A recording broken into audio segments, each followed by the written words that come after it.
fiz curso primário, eu não tenho educação secundária. Eu sou essencialmente autodidata. Morava na pedra, não tinha colégio nem nada, o atraso era muito grande. E a pedra tinha, em Pesqueira tinha colégio, mas eu já trabalhava no comércio, essa coisa. Não tinha ensino noturno nem nada.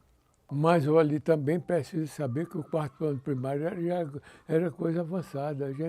O ensino anterior era muito melhor do que o atual. Eu acho que era. Eu comprei livros de inglês, cheguei a escrever carta em inglês, francês também, russo também.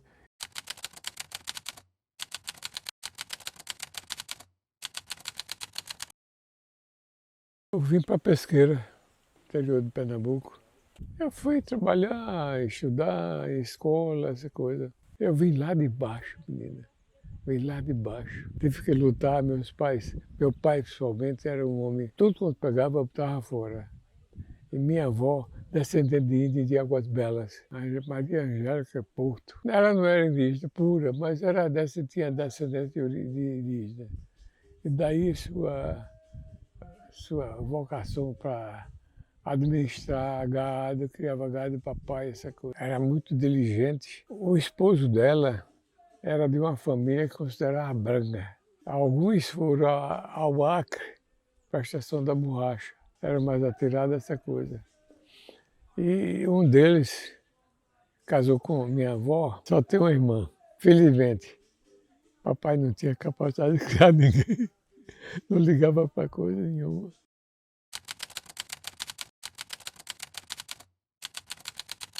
Eu entrei primeiramente no IBGE, para concurso. O IBGE foi a agência estatística de hoje, já tem 4 anos. Essa coisa, trabalhei no recenseamento de 1950. Foi uma boa escola que tinha o inspetor dirigente do IBGE em Pernambuco, era sociólogo, tinha obra, era tido como comunista. Eu conheci um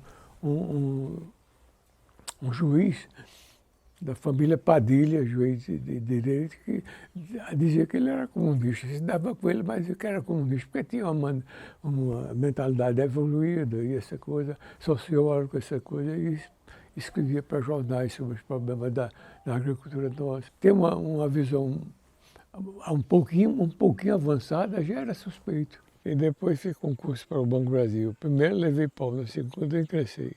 Foi a minha salvação que eu tive um emprego melhor.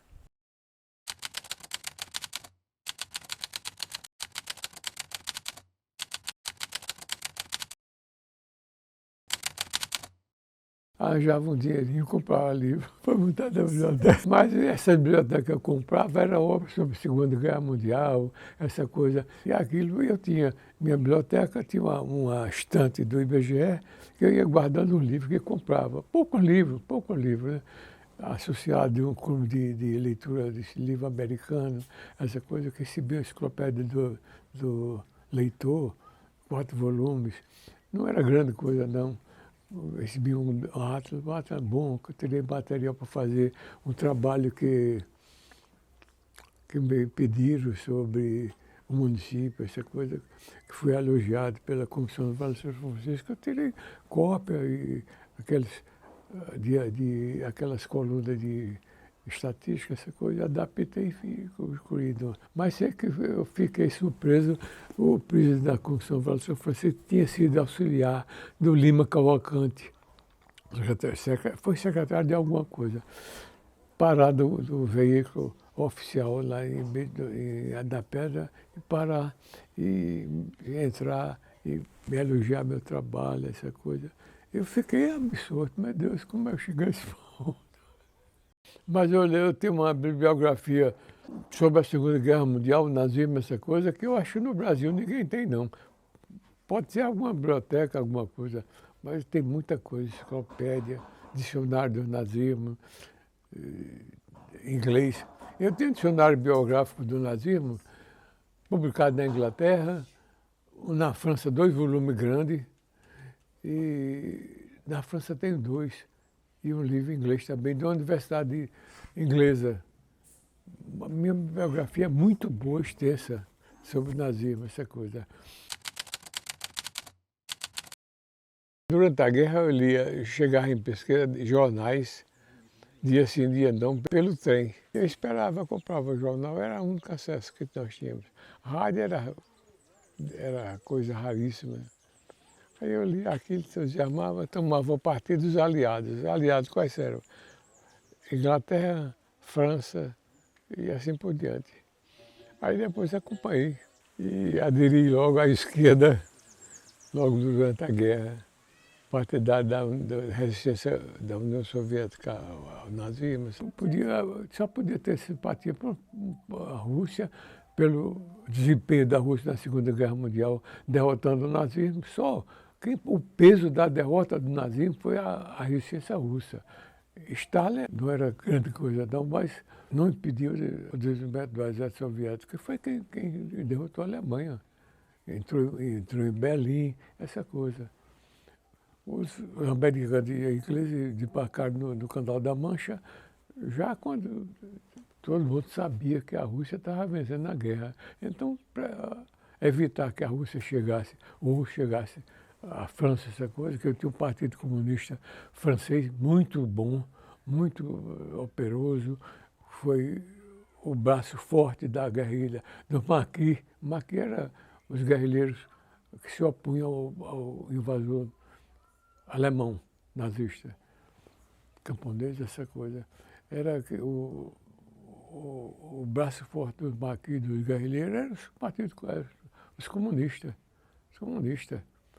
Tinha aquela antipatia ao fascismo.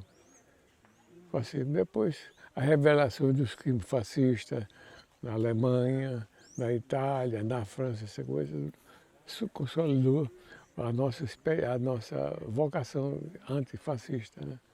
Eu já era marcado nessa época, militante do Partido Comunista, essa coisa, tudo isso. Eu morava numa cidade operária de Pesqueira. Isso era uma pecha. Aqueles patrões não toleravam a militância. Felizmente eu resisti e passei de sabor, de emprego, essa coisa, mas persisti.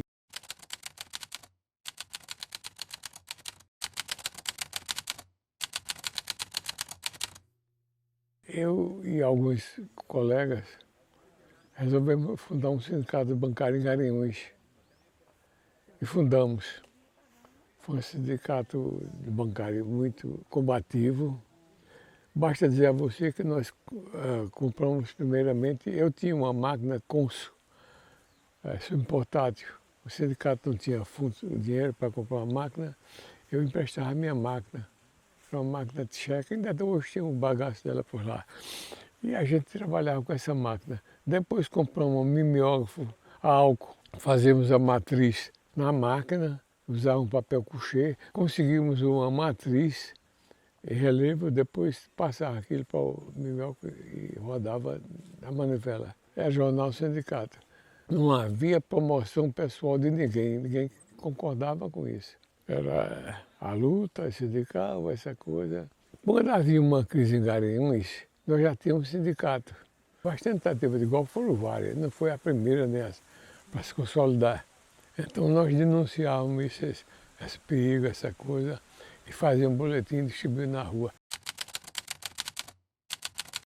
A viagem a Checoslováquia foi um prêmio sobre cooperativismo, mas também eu acho que a concorrência era pequena. Tinha um colega de Campina Grande que concorreu, não ganhou nada, porque não tinha a preocupação que eu tinha, né, ler sobre cooperativismo, essa coisa. Você avalia que até um historiador cearense, integralista, até ele, até esse autor, eu citei nos meus trabalhos, essa coisa. Recebi o prêmio e tirei um empréstimo no Banco Nacional, que hoje não é outro banco. E comprei dólar para levar para comprar máquina fotográfica. Comprei uma máquina tcheca de filmar 8mm, porque tinha recebido uma medalha de ouro numa exposição de Bruxelas. Quando eu era estatística da Pedra, me dava bem com um tenente, sei lá, da polícia. Ele frequentava o mesmo hotel que eu estava lá, Dona Jacina Costa. já falecida. E ele convivia bem comigo, essa coisa. E com certeza recebia insinuações que eu era comunista. Aí um dia ele entrou na agência estatística sem pedir licença e tinha um estante do IBGE, estante padrão. E ele abriu, pegou, olhar os livros. Eu fiquei admirado, que ele não era uma pessoa letrada nem coisa nenhuma. Aí depois disse, não, eu não vi livro comunista nenhum. Mas era o pessoal que dizia, ó, não é comunista, o pessoal, os políticos, chefes do PSD, da situação lá de coisa, com certeza dizia, ó, não é comunista, não é comunista. O Legarinhos, houve lá um entrevero com o Ayrton, que era do Banco Nordeste, era meio alvoroçado assim, daquela mentalidade de coronel de Águas Belas, aquela coisa. E às vezes ele se bancava de esquerdista, não era esquerdista para nada de coisa nenhuma. Um comerciante lá, vendendo açúcar, ele sonegava o açúcar para cobrar um preço bem mais alto do que era tabelado pelo governo. E ele denunciou isso ao departamento da Secretaria de Segurança e foi um tenente ou alguma coisa assim para chamar o comerciante para ele prestar esclarecimento. Aí virou-se, encheu a cidade, que era uma providência, um cara metido a capitalista, não era para ser punido, ter ser ouvido, explicado por coisa nenhuma. Podia vender açúcar, sonegar açúcar, qualquer mercadoria que ele vendesse. O cara foi chamado à delegacia, a rua ficou cheia de gente, e foi esse indivíduo que detonou essa perseguição às esquerdas. A denúncia era esquerdista, essa coisa, e eu era o cabeça que fazia boletim do sindicato bancário, tinha um boletim, aqui acolá tinha um boletim em defesa da Avenida Nacionalista do governo, essa coisa. E era eu e um ou dois, inclusive Falcão, era do Banco do Brasil, tido como esquerdista. Falcão, nem tanto, mas eu fiquei marcado. O secretário do Exército, com certeza, tomou conhecimento dessa marcação. Eu, talvez intelectual, essa coisa, era o mais visado. Os outros não, os outros chamados, essa coisa, levados, soltos, essa coisa.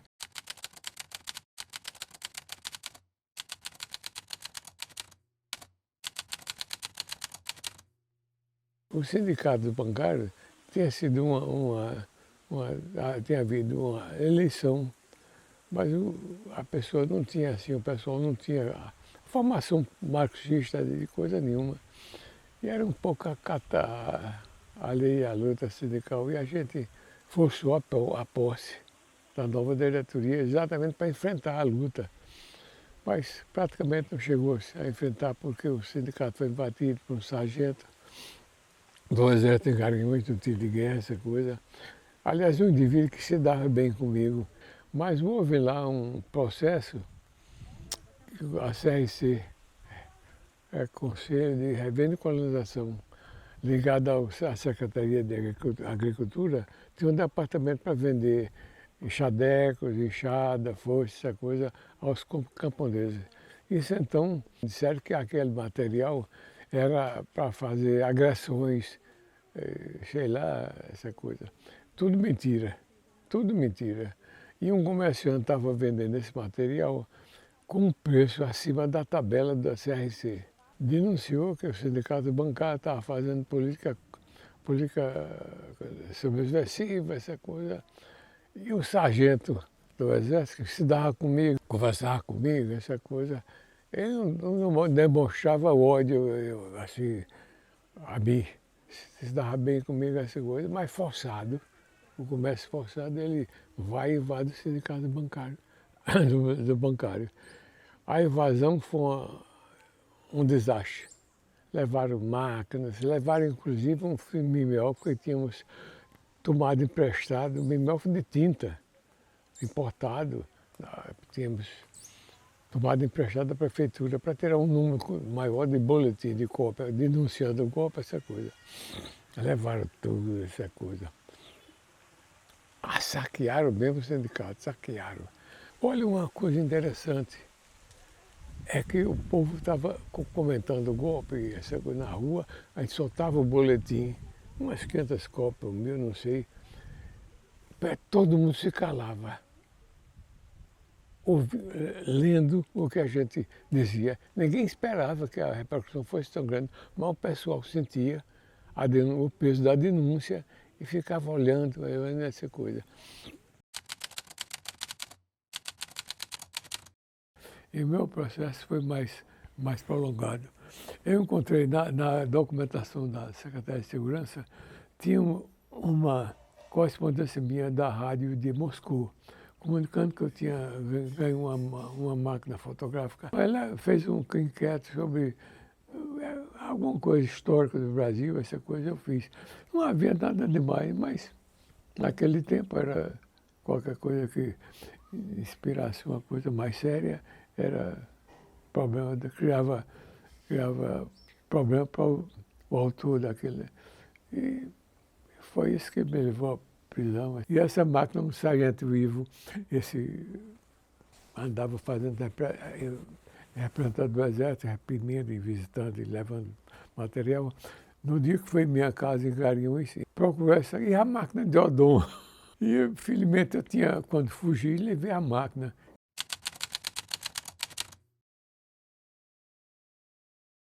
Escondi porque estava sendo perseguido, mas uma fuga assim, não planejada, o Partido Comunista não tinha orientação, estava desfacelado, essa coisa. Fui para uma propriedade do tio de Nancy, perto da pedra.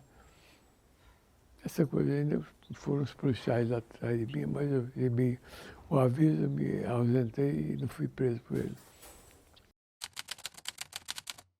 Fiquei em Caruaru, me entreguei, fui me entregar, que eu sabia que estava sendo perseguido, fui me entregar. Fiquei lá no bico, preso, sem ninguém me perguntar nada, essa coisa. E depois chegou um cara que acho que era secretário do Exército e disse, aqui, olha, é uma situação, o inocente pega pelo pecador, mas não me perguntava nada. O que trouxeram do arquivo que eu tinha em casa, recorte de revista, de jornais, essa coisa, que eu pegava umas pastas do banco de crédito que tinha que ser liquidado, essa coisa, e sem nenhuma minha segurança. Eu podia apagar o nome do indivíduo, o endereço, essa coisa, mas nunca previ que chegasse ao ponto de eles aprenderem aquele material. Era negócio sobre aves, sobre animais, sobre religião, sobre política, uma documentação que eu rasgava a revista e guardava. A revista que nem circulou mais há muitos anos, e guardava aquilo. Pronto, eles foram olhar, ficaram admirados, o pessoal do Brasil ficou admirado que não encontrou nada. Foi daí que o cara chegou no cubículo quando eu estava detido, lá dos fundos do centro do quartel do Exército, disse, nessa situação o inocente paga pelo pecador. Eu acho que ele estava se referindo a mim. Mas era uma coisa totalmente arbitrária. Era comunista, vamos prender. Comunista, vamos prender. Não sabia o que era. Eu fui agente estatística na pedra durante alguns anos e me encarregar de correspondência, coisa. Não havia propaganda comunista nenhuma, absolutamente. Só talvez minha presença, a capacidade, minha limitada capacidade de escrever alguma coisa, responder critérios, essa coisa, e ficava marcado. Quando veio a repressão, fui preso, essa coisa, levado, e o Exército, pelo menos, teve dúvida sobre os pecados de esquerdismo, porque eles não encontraram nada em mim, nas pastas, que fosse subversivo. Aí não tinham coragem de dizer, não, ele é inocente, não tem nada com isso. Essa gente é covarde, nojenta e estúpida. Aí fiquei lá uns dias, depois me levo para Recife, para entregar o Exército. 2 oficiais, tenentes, sei o que o diabo era, me levam. No caminho ele disse, a gente podia soltar o senhor aqui, ir para casa e descansar, essa coisa. Mas eu tinha medo que ele me soltasse e matasse.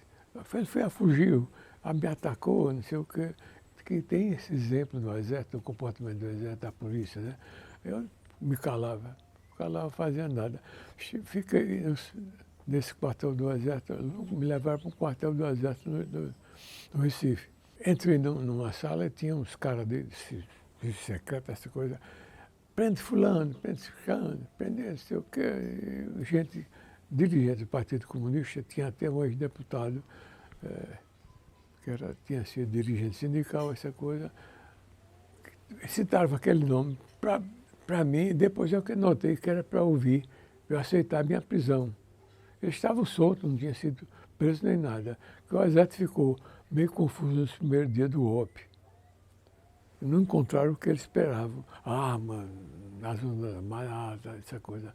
Ficaram meio desnorteados. Finalmente ficaram gritando para eu ouvir, para eu aceitar a minha prisão. Acho que foi isso.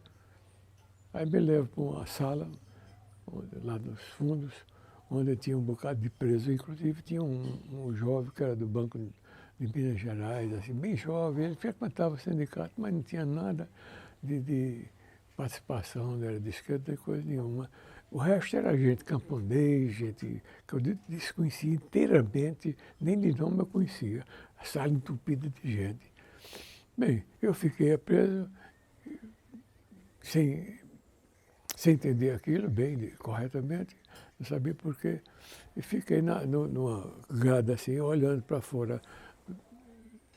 A certo ponto chega um dos caras que tinha me levado de Caruaru para Recife, do Exército.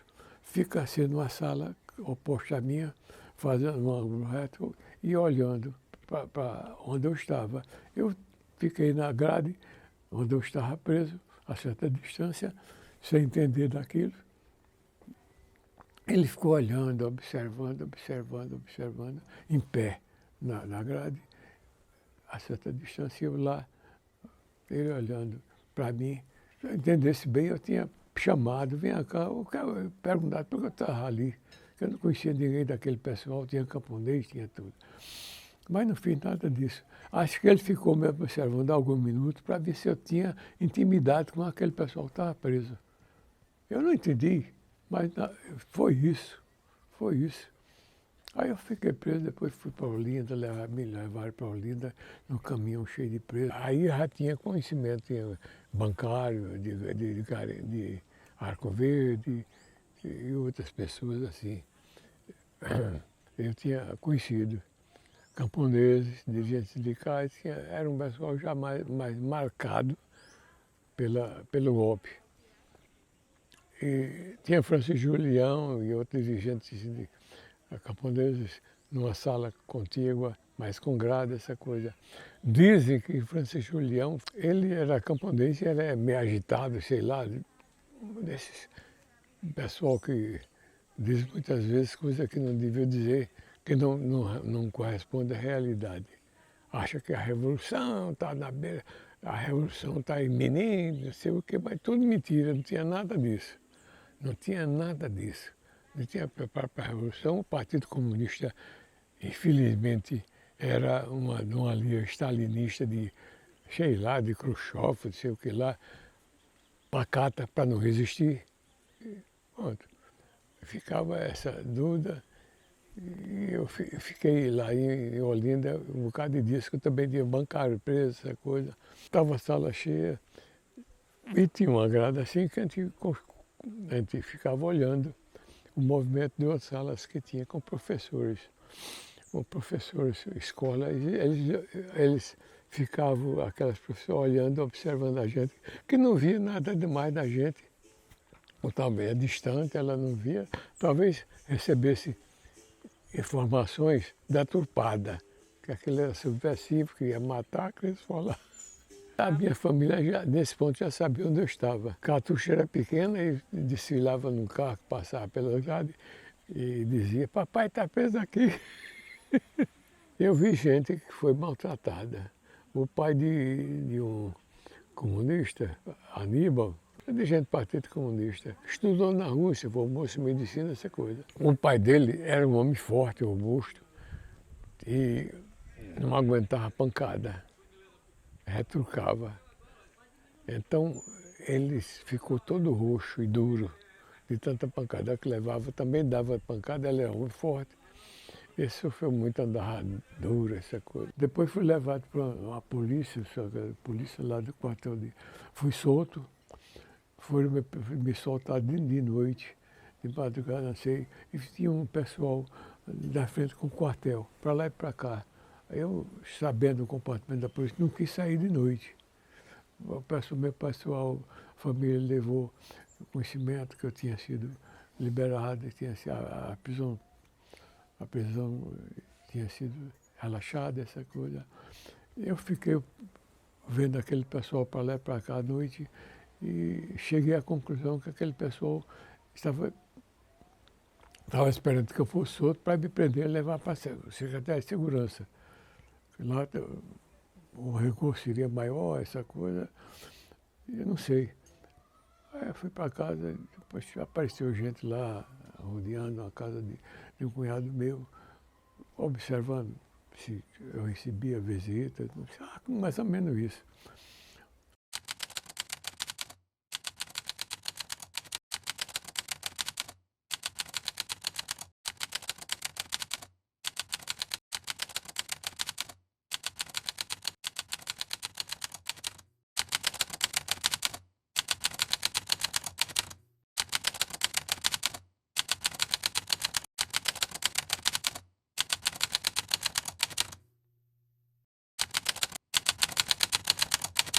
Assumiu uma posição nacionalista. A Petrobras era uma coisa sagrada, um emblema, assim, nossa capacidade construtiva, essa coisa. A Petrobras, durante alguns anos, editou um boletim divulgando os trabalhos dela, as conquistas, essa coisa. Isso acendeu o nosso ânimo assim, nacionalista, de orgulho, essa coisa. Aquela pregação do Monteiro Lobato, que o Brasil tinha petróleo, essa coisa. Dizer antigamente que o Brasil tinha petróleo era sinal de dispor-se à perseguição policial. Ter petróleo no Brasil era um insulto ao imperialismo americano, Standard Oil, essa coisa. Não tinha departamento de minas de energia. Era uma repartição, um órgão lá subordinado do Ministério da Agricultura que disciplinava, determinava as cavações, as pesquisas, essa coisa. Comprava um equipamento deficientíssimo, e Monteiro Lobato chamava, era sonda para cavar buraco de tatu, porque a sonda penetrava uma coisa e se quebrava, que era equipamento, mas comprava para dar satisfação à opinião pública. O Brasil tem petróleo, o Brasil é pesquisar essa coisa. Aí, Monteiro Lobato, um dos presos, porque defendia a pesquisa de petróleo, a indústria de petróleo, essa coisa. Era uma coisa acanhada. O nascedouro, aquele orgulho, aquele ímpeto nacionalista. E esse pessoal, Monteiro Lobato foi preso, né? E acho que foi esse espírito nacionalista, o americano também não queria que o Brasil tivesse petróleo, a Standard Oil muito vento e assim por diante. Mas o Brasil era colônia da subcolônia. O Brasil era colônia mesmo. Os dirigentes assumiram a mentalidade colonial, de lacaios. Não era nem de colônia, de lacaios. Basta dizer que o Ministério de Minas e Energia era um apêndice do Ministério da Agricultura. Por que isso? Era para não funcionar. O alemão desapareceu em Alagoas, pesquisando essa coisa. Mas numa pesquisa que ninguém sabia. Ninguém divulgava essa coisa e desapareceu lá num terreno, numa área alagada, uma coisa assim, desapareceu, depois andou se cogitando que ele foi morto.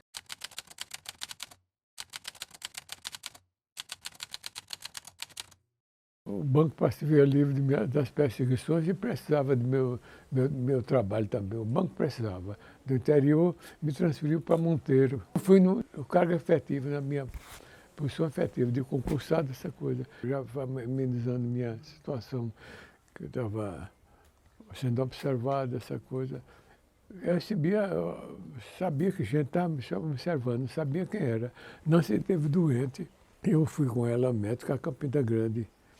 Campina Grande, é. E notei que alguém perto do meu hotel estava olhando para mim e às vezes riu.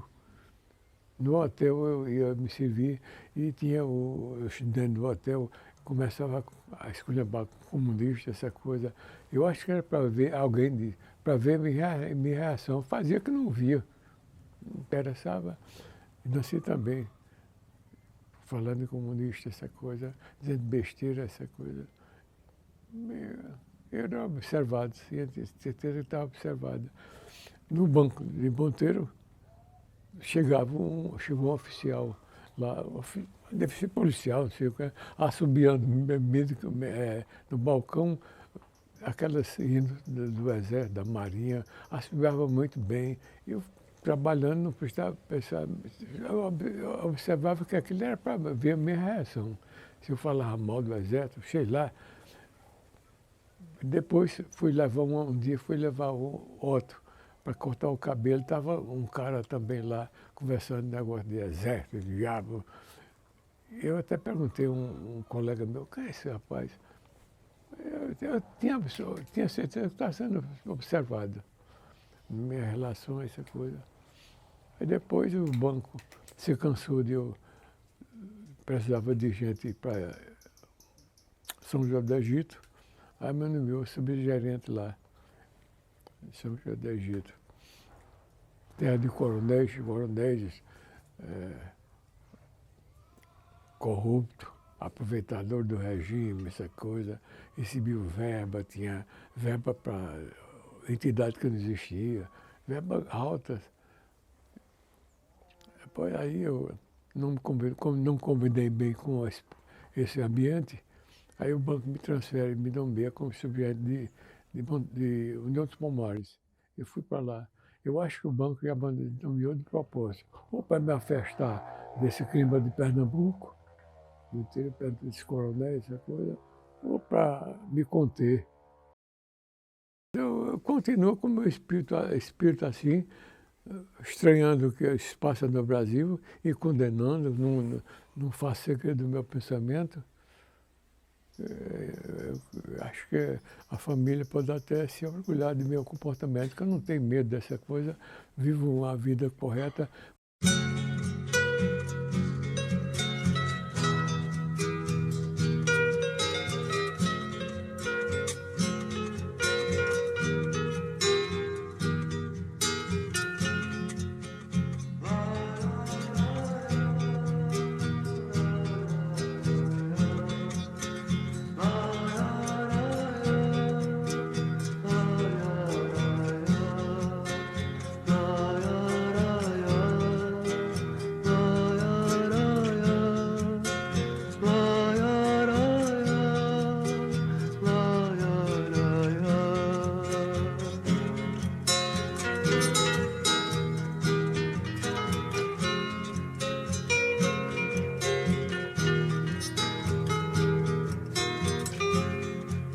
Caminhando e cantando e seguindo a canção, somos todos iguais, braços dados ou não, nas escolas, nas ruas, campos, construções, caminhando e cantando e seguindo a canção.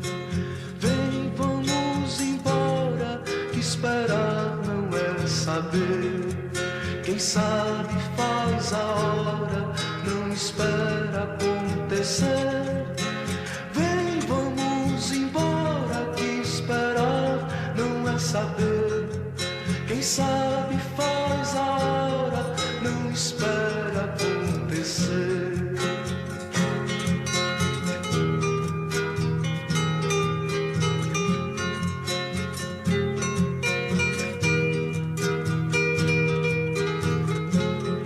Pelos campos a fome, em grandes plantações, pelas ruas marchando, indecisos cordões, ainda fazem da flor seu mais forte refrão e acreditam nas flores vencendo o canhão.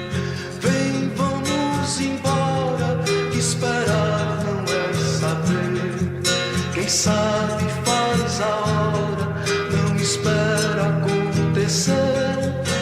Vem, vamos embora, que esperar não é saber. Quem sabe faz a hora, não espera acontecer.